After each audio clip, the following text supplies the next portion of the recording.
Welcome to the Wisconsin Auto Museum. Come on in and look around.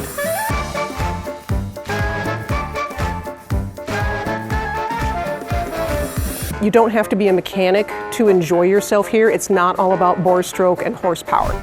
This is Herman, and Herman is visiting from Maine. It's the only true limousine that we have in the museum. This is a 1910 Sears. Yes, Sears did automobiles.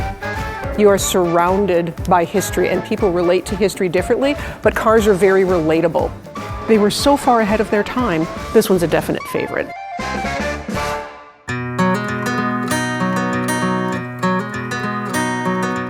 Hi, I'm Dawn, and I'm the executive director of the Wisconsin Automotive Museum.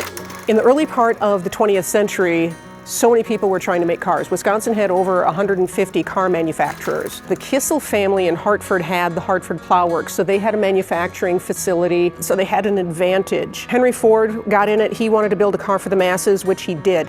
Kissel wanted a higher quality vehicle from the start. This car is made up to look like the Anita King Kissel, and Anita King was the first woman to drive across the country truly alone. She had learned how to drive on a Kissel, so she specifically wanted that car for the trip. It's made up to look like it had been dusty and on the road, but the car was lettered just like you see it now. They were pretty innovative for their time, so they had a really good reputation. It was a car of the stars. There were several well-known people who owned Kissel. Amelia Earhart, Greta Garbo, Douglas Fairbanks, William Randolph Hearst. People took note of Kissel. They liked the styling and they liked the durability of it. This is a 1923 Kissel Speedster, and that was Kissel's most iconic model. One of the things that's notable about it is those early Speedsters had outrigger seats. Some people called them suicide seats that would slide out, and I don't know that they got used for passengers very frequently.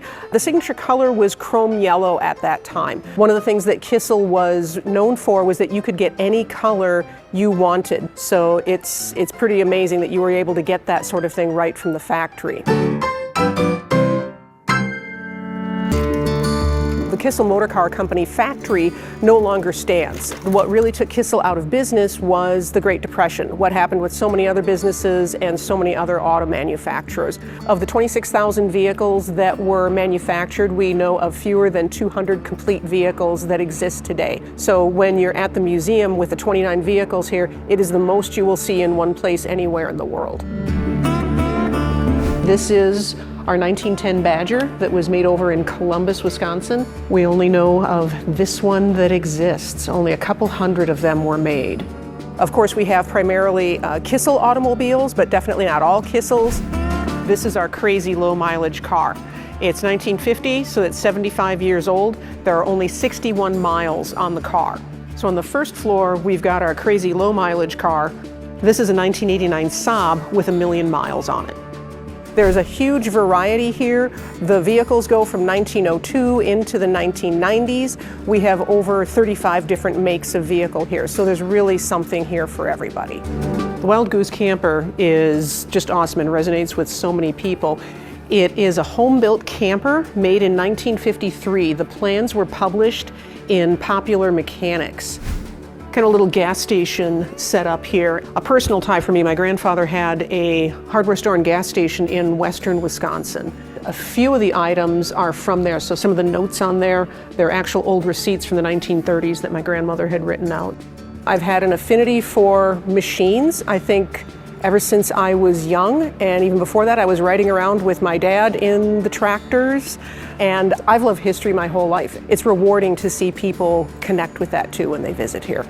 This was Milwaukee's first city car, so if someone like the president came to visit today, they always bring their own car, their own entourage. In 1947, that wasn't the case. And back here we have a couple of Kissel fire trucks. The 1923 is one of Hartford's trucks, and then the 1926 truck is from Juneau. With over an acre of exhibit space, this is an immersive experience. Right behind me is the Sioux Line 1003 steam locomotive from 1913. This is a locomotive that goes out typically once a year, but it is fully functional, and it's always a thrill to see. We'd love to have you come visit the Wisconsin Automotive Museum. If you've never been here, I think you're going to be surprised at what you'll find, and if you haven't been here for a while, I guarantee you're going to see some changes.